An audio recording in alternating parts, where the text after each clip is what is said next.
이제 마음이 청결한 자의 복을 우리가 살펴보겠는데요. 마음이 청결한 자는 복이 있나니 저희가 하나님을 볼 것이미요. 말씀. 참 우리의 심령 속에 천국이 이루어지는 듯한 감격과 그 소망을 불러일으킵니다. 크리스천의 최대의 소망은 하나님을 뵙는 것입니다. 하나님을 뵙는 것이 어떤 것인지는 조금 이따가 자세히 살펴볼 것이지만, 적어도 크리스찬이라고 불리울 수 있다면 그 사람의 모든 소원은 하나님을 뵙는 것이 되어야 됩니다. 그 사람의 소원이 다른 것이라면 그 사람이 진정한 크리스찬인지 아닌지 의심해 봐야 되는 거예요. 내 마음속에 하나님을 뵙는 것에 대한 소망이 간절하지 않다면 내가 정말 크리스찬인지 아닌지 점검해 보아야 됩니다. 오늘날에는 특별히 더 그렇다는 걸 늘 기억하십시오. 우리는 정말 성경이 말씀하는 이러한 복, 그리고 우리가 유일하고도 진정하게 가져야 될 소망들에 대해서 자주 들어보지 못했습니다. 오히려 다른 것들을 너무 많이 들어서 그러한 것들이 마치 신앙인 양, 크리스찬의 바른 모습인 양 그렇게 배워왔단 말이에요. 그렇기 때문에 제가 지금 말씀드리는 대로 하나님을 뵙는 것이 우리의 유일한 소망이 되는 것이 아니라 오히려 다른 것들이 훨씬 더 간절한 소망으로 우리의 마음속에 자리 잡고 있을 수 있습니다. 이건 정말 점검해 보시고요. 만약에 하나님 외에 다른 소원이 나의 심령 속에 자리 잡고 있다면 다시 시작하셔야 돼요. 처음부터. 정말 처음부터 다시 시작하셔야 됩니다. 예수님이 뭐라 그러세요? 내가 곧 길이요 진리요 생명이니 나로 말미암지 않고는 아버지께로 올 자가 없느니라. 예수 그리스도 왜 믿는다고요? 아버지께로 가는 길이기 때문에 믿는 겁니다. 예수를 통해서만 아버지를 만날 수 있기 때문에 예수 그리스도를 믿는 거예요. 예수 믿는 것이 종착역이 아니라 예수 그리스도를 통해서 하늘 아버지께로 가는 거예요. 그래서 기독교 신앙이라는 것은 처음부터 끝까지 하나님을 뵙는 겁니다. 마음이 청결하면 하나님을 뵐 수 있답니다. 그것이 복이랍니다. 그러니까 어찌 보면 제가 말씀을 준비하면서도 이것이 우리의 복의 모든 것이다. 다른 복 바랄 것도 없이 마음이 청결해서 하나님을 뵐 수 있다면 다른 복은 없다. 하나님 뵙는 것이 유일한 소망이고 간절한. 윌리엄 바클레이라는 분의 연구에 의하면 여기에서 말씀하는 이 청결이라는 단어, 이것은 우리가 깨끗하다는 표현, 한국말로 깨끗하다라고 할 때 여러 가지 다양한 의미들이 들어있잖아요.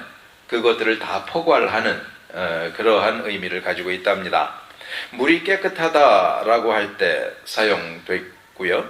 물이나 어떤 다른 액체가 섞이지 아니한 아주 순수한 포도주 또는 순수한 우유, 이것을 말할 때도 청결이라는 단어를 썼습니다. 가라지와 티가 완전히 제거된 알곡만 남은 그 곡식을 가리켜서 청결한 곡식이다 이렇게 표현하기도 했고요. 전혀 불순물이 섞이지 않은, 합금되지도 않은 순은이나 순금을 나타낼 때도 이 청결이라는 표현을 썼고요. 또 연약한 병사들, 또 훈련받지 못한 병사들, 이런 자들이 다 제거된 정말 완전하고도 완벽하게 훈련받은 최정예의 부대들, 자기의 임무나 역할을 완벽하게 소화해낼 수 있는 군인들로만 구성된 최정예의 부대를 가리킬 때도 이 청결이라는 단어를 썼다고 합니다. 그리고 순수한 혈통이나 문법적으로 전혀 오류가 없고 단어가 정확하고도 적확하게 사용된 문장들, 이런 것들을 묘사할 때도 청결이라는 그 형용사를 사용했다고 합니다. 지금까지 말씀드린 이것은 성경이 쓰여지던 수천 년 전에 그 당시의 사회에서 청결이라는 단어를 어떻게 사용했는가 하는 것들을 연구해낸 거고요. 우리가 이런 것들을 볼 때 그런 것들을 이해를 해야 됩니다. 뭐냐 하면 성경을 쓸 때 하나님의 감동을 받아서 성경 기자들이 성경을 기록할 때 그 당시에 세상에서 쓰던 사회적으로 사용하던 단어들을 이제 갖고 와서 이 성경을 기록했을 거 아니에요? 그러면 사회적으로 사용되던 그 용어들, 세상에서 사용하던 그 용어들이 성경에서 하나님의 말씀을 표현하고 나타내고 설명하는데 정말 적합하다고 생각되기 때문에 끌어다가 쓰는 거란 말이에요. 지금 말씀드린 대로 이 청결이라는 단어가 일반적으로 사회적으로 그렇게 사용이 되었었는데 그것을 성경이 갖고 와서 청결이라는 단어를 썼다면 성경에서의 청결이라는 의미도 지금 제가 말씀드렸던 그 사회에서 사용하던 의미들을 담고 있단 말이에요. 그러니까 순수하고 순전하고 섞이지 않고 또 깨끗하고 정결한 그런 의미들을 다 담고 있어요. 그러한 의미를 담고 이제 성경 안으로 들어와서 이 청결이라는 단어를 어떠한 상황 속에서 사용했는가? 구약 성경에서는 이 청결이라는 단어를 두 가지 관점에서 사용을 했습니다. 첫 번째는 율법에 보면 정결한 것과 부정한 것이 있습니다. 정결한 짐승과 부정한 짐승이 있고요. 시체를 만지면 7일 동안 부정하고요. 손을 씻지 않고 밥을 먹으면 부정한 것이고요. 이런 식으로 부정한 부분이 있고 정결한 부분이 있을 때 이 정결한 것에 대해서 이 청결이라는 말을 사용을 했단 말이죠. 이 율법적인 조항에 있어서 이 청결을 사용할 때 물론 이제 유대교적인 관점이지만 전적으로 외적인 것에 사용이 됩니다. 그러니까 이 마음이야 어떻든지 마음속에는 온갖 더러운 것과 추잡한 것이 들어있음에도 불구하고 시체만 만지지 않으면 정결합니다. 또 죄인과 세리들과 식사만 같이 안 하면 정결하고요. 밥 먹기 전에 손만 씻으면 정결합니다.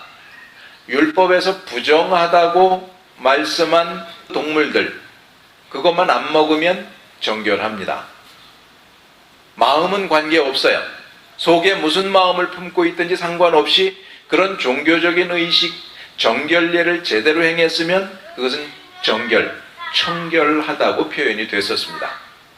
청결의 또 다른 의미는 그런 외적인 경우 말고 성경에서도 이제 마음이 청결하고 깨끗한, 무죄하고 정직한 이런 경우에도 청결이라는 표현을 쓰죠. 시편 24편 3절과 4절에서 이렇게 말씀을 합니다. 여호와의 산에 오를 자 누구며 거룩한 곳에 설 자가 누군고 곧 손이 깨끗하며 마음이 청결하며 뜻을 허탄한 데 두지 아니하며 거짓 맹세치 아니하는 자로다. 하나님의 깨끗함을 나타낼 때도 청결이라는 말을 쓰는데 하박국서 1장 13절에서는 이런 말씀을 합니다. 주께서는 눈이 정결하심으로 악을 참아보지 못하시며 패역을 참아보지 못하시거늘 어찌하여 괴울한 자들을 방관하시며 악인이 자기보다 의로운 사람을 삼키되 잠잠하시나이까. 여기서 말씀하는 정결이 청결이라고 하는 거죠. 눈이 청결하셔서 죄악을 참아보지 못하신다네. 그러니까 아주 율법적인 관점에서 종교적인 의식을 행하는 그러한 외적인 부분의 깨끗함. 그 왜 옛날에 우리도 부정 탄다고 그러잖아요. 그런 표현을 많이 썼잖아요. 이제 그런 관점에서의 정결함도 청결함이라고 표현을 했고, 또 지금 보신 것처럼 마음에 대해서 또 무죄하거나 정직한 이런 모습을 표현할 때도 청결이라는 표현을 썼단 말이죠. 그런데 오늘 본문에서 볼 때에 마음이 청결한 자는 라는 그 말씀이 나옵니다. 그러니까 우리 주님이 말씀하시는 청결은 앞에서 나온 그 율법적인 또는 종교적인 의식에 의한 청결함은 전혀 관심이 없으신 거예요. 우리 주님은 마음이 청결한 자, 정말 중심이 청결한 자. 마음은 뭡니까? 마음은 그 사람의 인격입니다. 마음에서 사람의 모든 것이 나옵니다. 그 사람을 결정짓는 것이 마음이에요. 전인이란 말이에요. 서기관들이나 바리새인들은 예수님께서 손을 씻지 않고 식사를 하는 것에 대해서 부정하다고 시비를 합니다. 이때에 우리 주님께서 이렇게 대답을 하시죠. 입으로 들어가는 모든 것은 배로 들어가서 뒤로 내어버려지는 줄을 알지 못하느냐. 입에서 나오는 것들은 마음에서 나오나니 이것이야말로 사람을 더럽게 하느니라. 마음에서 나오는 것은 악한 생각과 살인과 간음과 음란과 도적질과 거짓 증거와 회방이니 이런 것들이 사람을 더럽게 하는 것이요 씻지 않은 손으로 먹는 것은 사람을 더럽게 하지 못하느니라. 마음에서 나오는 것이 사람을 더럽게 하는 거예요. 그것이 부정한 것인 거예요. 마음은 더럽고 외적인 손만 씻고 시체를 만지지 않은 것이 정결한 것이 아니라 마음이 청결해야 그 사람이 청결한 거란 말이에요. 우리 주님의 관점입니다. 이 바리새인들은 손만 씻으면 되고 시체만 만지지 않으면 이들이 뭔 짓을 하죠? 또 너희가 기도할 때 외식하는 자와 같이 되지 말라. 저희는 사람에게 보이려고 회당과 큰 거리역 위에 서서 기도하기를 좋아하느니라. 자기들이 의롭다고 정결하다고 주장했던 사람들의 모습입니다. 기도를 사람들에게 보이려고 큰 거리역 위에 서서 모퉁이란 말이죠. 모든 사람이 볼 수 있도록 두 손을 높이 들고 큰 소리로 기도를 합니다. 구제 헌금할 때는 어떻게 한다고요? 헌금함이 있으면 일부러 동전을 마련을 합니다. 그리고 위에서 떨어뜨립니다. 내가 이걸 했다는 거죠. 소리를 딸랑 내면서. 그런 더러운 외식을 하면서도 자기들은 의롭다고 불의한 사람들을 책망하는 거예요. 예수님이 손을 씻지 않고 식사를 하신다고 더럽다고 부정하다고 그러는 거예요. 그것이 인간의 모습입니다. 우리 주님이 원하시는 그 청결, 그것은 본문에서 우리가 봤지만 마음이란 말이죠. 그런데 여러분 예레미야 17장 9절에서 이런 말씀이 있습니다. 만물보다 거짓되고 심히 부패한 것은 마음이라. 아담과 하와가 타락한 이후에 인간의 마음은 만물보다 심히 부패하고 거짓됩니다. 이 말씀이 인류의 어떤 일부분에 대해서만 말씀하신 것이 아니라 모든 사람을 대상으로 말씀을 하셔요. 의인은 없나니 하나도 없다. 모든 인류가 그 마음이 심히 거짓되고 부패합니다. 그런데 그 마음에서, 그 부패한 마음에서 나오는 그 죄악들이 어떤 것인가? 로마서 1장 28절에서 32절까지 그 죄악의 목록들이 나옵니다. 보시면 또한 저희가 마음에 하나님 두기를 싫어하매 하나님께서 저희를 그 상실한 마음대로 내어버려 두사 합당치 못한 일을 하게 하셨으니 곧 모든 불의, 추악, 탐욕, 악의가 가득한 자요 시기, 살인, 분쟁, 사기, 악독이 가득한 자요 수군수군하는 자요 비방하는 자요 하나님의 미워하시는 자요 능욕하는 자요 교만한 자요 자랑하는 자요 악을 도모하는 자요 부모를 거역하는 자요 우매한 자요 배약하는 자요 무정한 자요 무자비한 자라. 저희가 이 같은 일을 행하는 자는 사형에 해당하다고 하나님의 정하심을 알고도 자기들만 행할 뿐 아니라 또한 그 일을 행하는 자를 옳다 하느니라. 죄악의 목록들이 끔찍합니다. 그런데 이 죄악의 목록들이 어떤 일부 악한 사람들에게만 해당되는 말씀이라고요? 아니요. 인간의 마음은 심히 거짓되고 부패합니다. 여기 로마서에서 말씀하는 상실한 마음대로 내어버려 두사라고 하시는 표현이 그거예요. 그 상실한 마음이 부패하고 거짓된 마음이란 말이에요. 그리고 그 마음에서 나오는 죄악들이에요. 그 부패하고 거짓된 마음들이 일부분의 사람들이라고요? 아니요. 한 사람도 예외가 없이 모든 인류가 다 그 마음이 부패하고 거짓되었단 말이에요. 그러니까 결국 무슨 말씀이냐 하면 지금 로마서 1장 28절에서 32절까지 말씀한 이 죄악의 목록들 모든 인류가 다 가지고 있다는 거예요. 사람들이 썩은 이 마음이 부패하고 거짓된 마음이 누구는 10만큼 부패하고 거짓되었고 어떤 사람은 50만큼 부패하고 거짓되었고 어떤 사람은 80만큼 거짓되고 부패하다. 이 말씀이 아닌 거예요. 모두 다 100% 썩어서 아주 문드러졌다는 거예요. 이건 도토리 키재기도 아닌 거란 말이에요. 도토리는요, 세워놓고 보면 정말 차이가 조금이라도 있어요. 단 0.1mm라도 그 키를 잴 수가 있거든요. 근데 인간의 썩어진 죄악들, 이 부패한 마음들의 정도는 도저히 그 우열을 가릴 수 없는 완전하게 썩어서 완전히 문드러졌는데 그 중에서 조금 낫고 못할 게 뭐가 있겠어요? 그런데 사람들은 그 가운데서도 네가 낫네 내가 낫네 그 싸움을 하고 있다는 말이에요. 모든 인류가 썩고 썩어서 더 썩을 것이 없을 지경이 되었는데 그 마음이 그 중에서도 나는 조금 낫고 너는 조금 못해 그러고 서로 정죄하고 있는 모습이 인간 사회의 모습이라는 거예요. 성경이 말씀하는. 이해가 되세요? 얼마나 말도 안 되는 짓들을 하고 있는지요. 바리새인들처럼. 예수님이 그래서 바리새인들을 뭐라고 그러셔요? 회칠한 무덤이라고 그러세요. 회칠한 무덤이 뭐예요? 회는 말하자면 오늘날의 페인트예요. 무덤이 있어요. 그런데 이스라엘에는 그 돌무덤이거든요. 바위를 파서 만들어요. 무덤을. 물론 이제 평토장이라고 하는 것도 있어요. 땅에 묻는 것도. 그러나 회칠한 무덤이라고 할 때 바위를 파서 이제 시체를 안치하게 되는 그런 상황인데 거기에다 페인트 칠을 예쁘게 하는 거예요. 근데 그 겉모습은 그렇지만 그 속은 어때요? 썩은 시체의 냄새가 진동을 하는 그 더러움.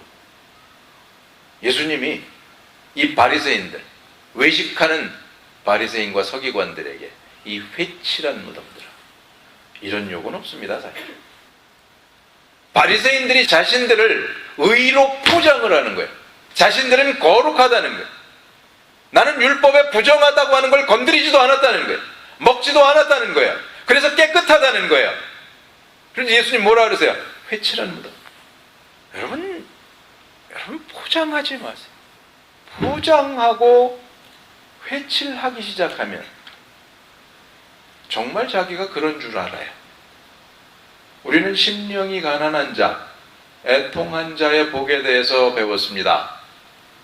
심령이 가난한 자, 애통한 자들은 어떻게 된다고요?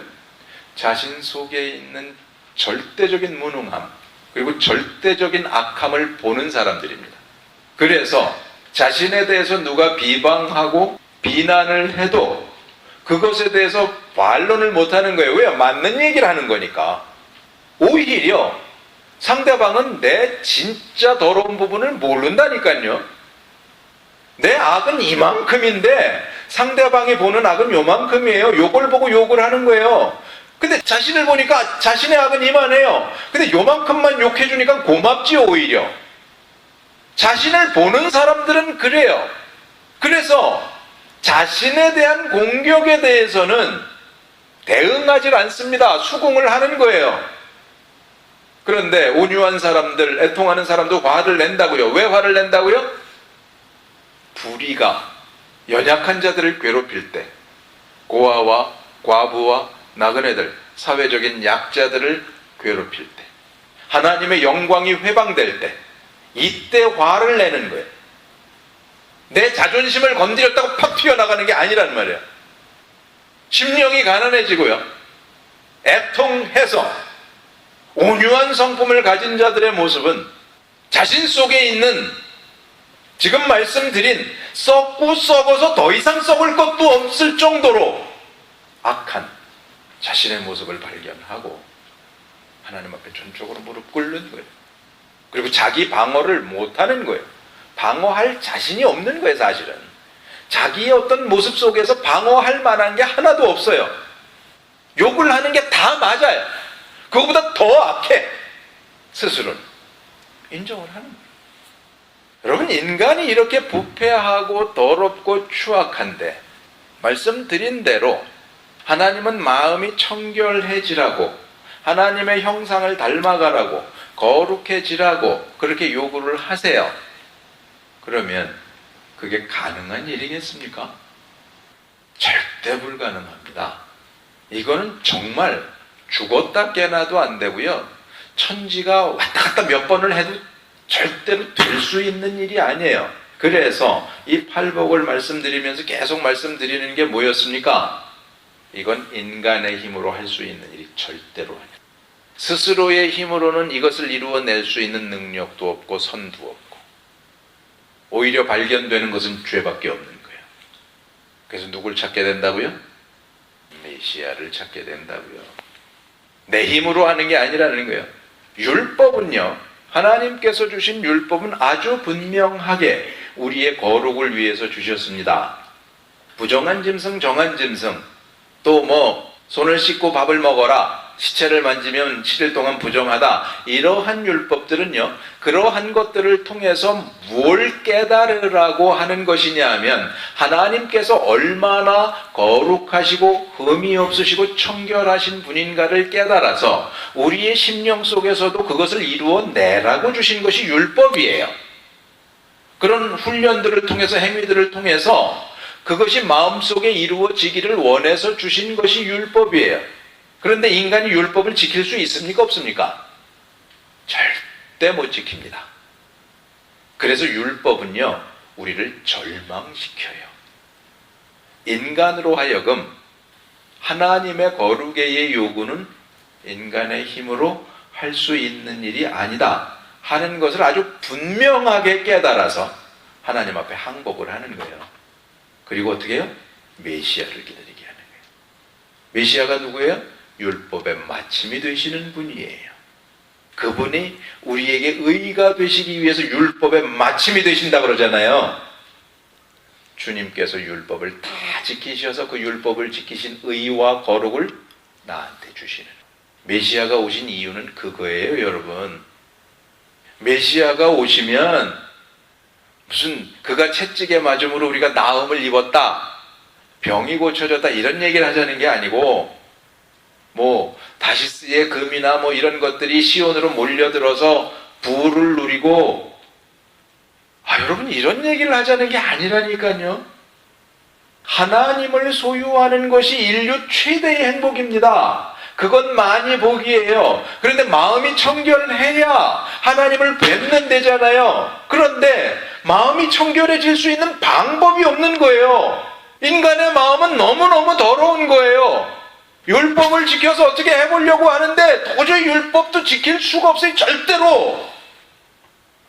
그래서 그걸 대신 지켜주실 분을 기다리게 되는 거예요. 그분이 메시아인 것이고, 그 메시아를 믿었을 때, 그분이 오셨을 때 우리 안에 하나님이 요구하시는 의와 거룩이 이루어진단 말이에요. 그래서 하나님의 백성이 되는 거예요. 이것이 복인 거예요. 병이 나아서 복이 아니고, 돈이 생겨서 복이 아니고, 메시아께서 오셔서 우리의 더럽고 추악한 모습을 바꾸어 놓으시겠다는 거예요. 그분을 통해서만 가능한 거예요. 인류의 가장 큰 불행, 저주가 뭐라고요? 하나님 앞에서 쫓겨난 거예요. 인류의 최대의 복이 뭐라고요? 하나님 앞으로 다시 돌아가는 거예요. 세상적인 것을 얻어내는 게 아니라고요. 하나님을 만나는 거예요. 하나님을 소유하는 거예요. 그것을 위해서는 우리가 거룩해져야 되고 의로워져야 돼요. 근데 어떠한 방법으로도 안 돼요. 메시아가 오셔야만 해요. 그래서 예수 그리스도께서 오신 것이 복음입니다. 복된 소식이라는. 그래서 바울이 율법을 몽학선생이라고 그러잖아요. 그 표현 아시죠? 들어본 적도 없어요? 헷갈리실까봐 설명을 하려고 그랬는데 들어보신 적도 없으면 헷갈릴 것도 없네. 바울이 율법을 몽학선생이라고 불렀어요.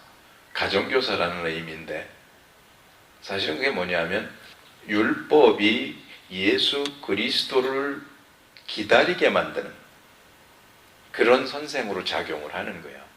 하나님께서 율법을 주셨잖아요. 근데 해보니까 도저히 안 된다. 그래서 예수 그리스도를 기다리게 만드는 거예요. 율법을 통해서는 철저하게 절망을 하고 이건 안 되는 일이야. 그럼 어떡하지? 예수 그리스도. 그분이 그래서 메시아인 거예요. 메시아 시대는 이런 겁니다. 그래서 예수 그리스도, 길 되신 그분을 통해서 아버지께로 가는 거예요. 이게 복음인 거예요, 여러분. 마음이 청결한 자의 복은 이제 하나님을 뵙는 것인데, 하나님을 뵙는다는 말은 하나님의 얼굴을 보는 것을 의미하지 않습니다.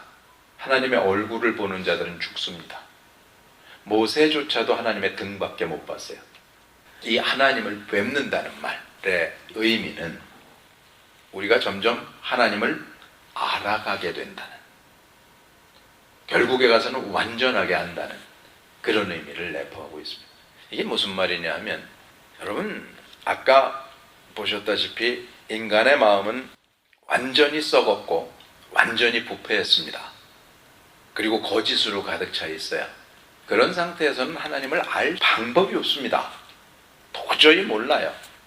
그런데 바리새인들은 자기들은 하나님을 안다고 생각을 했고요. 또 하나님만큼 의롭다고, 아니 하나님만큼이라기보다는 하나님이 요구하시는 것만큼의 의를 이루었다고 생각을 하고 거룩하다고 자부를 하는 거예요. 근데 한국말에 이런 말이 있습니다. 하룻강아지 범 무서운 줄 모른다. 하룻강아지는 범이 어느 정도의 능력과 힘을 가지고 있는지를 상상조차 못합니다. 왜요? 내가 가져보질 않았기 때문에, 해보질 않았기 때문에 뭔지를 모르는. 진정한 고수를 만나면요, 그 고수를 알아보는 사람들은 이렇게 바로 고개를 숙이잖아요. 근데 이 껄렁거리는 것들, 이 고수가 가지고 있는 힘이 어떤 것인지를 모르는 사람들은 한번 해보자고 덤벼드는 거예요. 여러분, 비전문가하고 전문가하고 싸우면 누가 이길 것 같습니까? 비전문가가 이겨요. 서울 가본 사람하고 안 가본 사람하고 싸우면 서울 안 가본 사람이 이긴다니까요. 그러니까 무식하면 용감한 거예요, 원래. 하나님을 절대로 알 수 없는 사람들, 하나님하고 한번 해보자는 거야. 하나님이 의로우셔? 나도 이 정도면 의롭지 않나? 그러니까 여러분, 세상 사람들한테 전도할 때, 요즘은 그렇게 전도를 안 하니까 그런 걸 잘 못 느끼시겠지만, 전도할 때 사람들이 가장 싫어하는 게 뭔 줄 아세요? 예수님이 당신 죄를 위해서 돌아가셨습니다, 이런 얘기를 하면 화들짝 뛰는 거죠. 내가 무슨 죄가 있어서, 나는 나름대로 깨끗하게 살아왔는데, 이 얘기를 하는 거야. 아까 말씀드렸죠. 모든 인류가 다 썩고 썩어서 더 이상, 이건 도토리 키재기도 될 수 없는 그 상태. 그런데 나름대로 법을 지키고 윤리 도덕적으로 좀 괜찮게 살아온 사람들한테 당신 죄인입니다, 그러면 이제 뒤집어진단 말이에요. 하나님하고 해보자는 거죠. 성경은 하나님의 거룩을 들이대면서 당신 죄인입니다 라고 말씀하는 거 아니에요. 그런데 자긴 깨끗하다는 거예요. 이게 하룻강아지 법무선고 모르는 정도가 아닌 거예요. 자기 의를 가지고, 자기의 거룩을 가지고 하나님하고 해보자는 거예요. 맞짱 떠보자는 거지. 그런데 마음이 청결해지는 사람들, 심령이 가난하고 애통하고 온유해서 하나님을 알게 되는 사람들, 그 사람들은 자신이 얼마나 더럽고 추악한지 그걸 깨닫게 되고 하나님하고 자기의 간격이 어떠한 것인지를 알게 된단 말이에요. 그걸 아는 것부터가 하나님을 알아가는 거예요. 그전에는 하나님을 절대 모릅니다. 바리새인들은 절대로 하나님을 모릅니다. 철저하게 자기가 얼마나 더럽고 추악한지를 깨닫는 사람들, 누구를 통해서요? 예수 그리스도를 통해서, 성령의 조명을 통해서 그걸 깨닫는 거예요. 우리 힘으로 할 수 있다고요? 못한다고요. 그래서 우리 안에 이루어지는 열매가 누구의 열매라고요? 성령의 열매라고요. 내 힘으로 하자는 게 아닙니다. 그걸 깨닫는 거예요. 그래서 이제 마음이 청결해지는 것으로 이렇게 돌아선 사람들, 그 사람들은 하나님을 점점 알아갑니다. 하나님을 알아가는 것, 아는 것이 하나님을 뵙는 거예요. 두 번째, 하나님을 뵙는다는 말은 하나님을 사랑한다는 말이에요. 여러분, 지금까지 인류에 대해서 너무 나쁘게 말씀을 드려서 좀 그렇지만 사실은 그냥 인간적인 기준으로 느낄 때 저 사람은 참 선하다라고 느끼는 그 굿맨이 있어요. 좋은 걸, 선한 걸 좋아하는 사람들은 좋은 사람하고 같이 있으면 좋아요. 정직한 사람들이 사기꾼하고 있으면 못 견딘다니까요. 악인들은 악인들끼리 있어야 되고요. 사기꾼들은 사기꾼끼리 있어야 편해요. 반대되는 성향의 사람들이 만나면 굉장히 불편합니다. 마음이 청결해지면 하나님이 청결하신 분이잖아요. 정결하시고 거룩하신 분이잖아요. 그분과 함께 있는 게 그렇게 좋아요. 주는 것 없고 받는 것 없고 그래도 함께만 있어도 마음이 너무 좋아.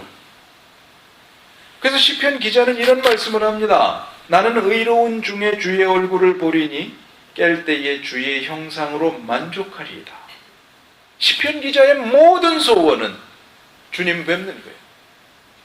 주님의 형상을 만족스럽게. 다른 만족이 없어요. 이 사람한테는. 마음이 청결한 사람, 의롭고 거룩해지기 위해서 하나님 앞으로 가까이 나아가는 사람에게는 다른 소원이 있을 수가 없어요. 다른 것에 의한 만족이 있을 수가 없고요.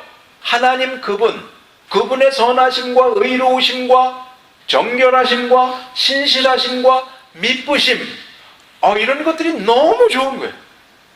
그분의 거짓 없으신 청결함이란 순수한 거라 그랬죠. 불순물이 전혀 섞이지 않은 거라 그랬죠. 거짓이 없는 거라 그랬죠. 깨끗한 거라 그랬죠. 하나님의 백성들은 그게 너무 좋은 거예요. 다른 것들은 바랄 것이 없어요. 불의한 재물로 떵떵거리며 살 때요. 떵떵거리며 살게 되지도 않겠지만, 그걸 거절하겠지만, 만약에 그렇게 되는 상황이 된다 할지라도 이 사람은 말라 죽어요. 그렇지 않겠어요? 그게 밥이 넘어가겠습니까? 불의의 제물로 만들어진 밥이 목으로 넘어가겠어요? 하나님의 의로움, 하나님의 거룩함, 그 정직함과 깨끗함, 그 신실함, 이런 것들이 너무 좋은 거예요. 그래서 그분과 함께 있으면 아무것도 필요가 없어요. 이게 복인 거예요. 이게 마음이 청결한 자들이 갖게 되는 하나님을 뵙는 복이라고요. 더 이상 뭐가 필요하겠어요? 그분의 형상으로 만족하는 것 외에 우리가 추구할 게 무엇이며 우리가 바라보고 인생을 투자할 게 무엇이 있겠느냐는 말이에요. 여러분 제발 부탁입니다. 다른 거 바라보지 마세요. 정결함이 얼마나 아름다운 건지, 깨끗하고 의로운 것이, 거룩한 것이 얼마나 복된 것인지 여기에만 초점을 맞추세요. 하나님하고의 관계 속에서 세상을 가질래, 의로움을 가질래, 이렇게 조건을 붙인다면 뭘 가지시겠어요? 내가 정직해서 세상의 모든 것을 다 잃어버려야 된다면 우리는 매일 그 초이스를 해야 돼요. 세상은 우리로 하여금 거짓말을 해서라도 세상의 것들을 추구하게 만듭니다. 여러분 그랬을 때 무엇을 선택하시겠느냐고요.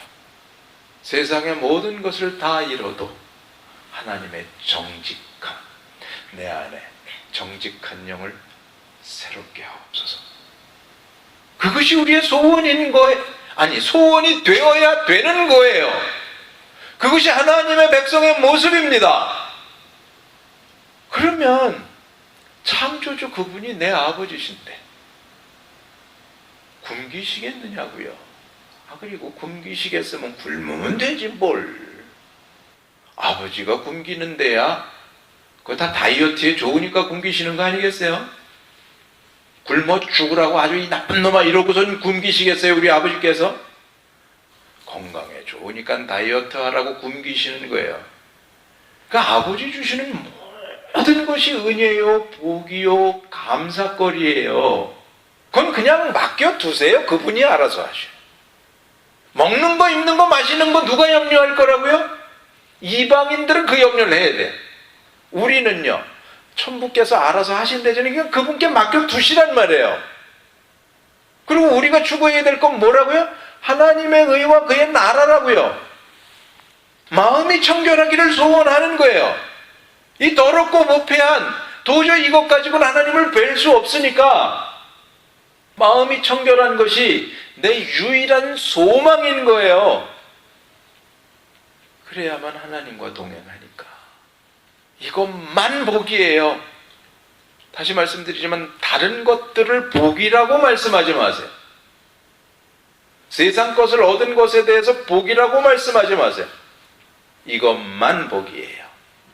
이 말씀이 무슨 말씀인지 한번 누려보시자고요. 어떻게 이 하늘의 복을 어느 허접한 세상의 것과 바꾸는지, 하나님을 뵙는, 그리고 정말 마음이 청결한 것이 우리의 유일한 소망이 되는 저와 여러분이 되시기를 소원합니다. 기도하시겠습니다.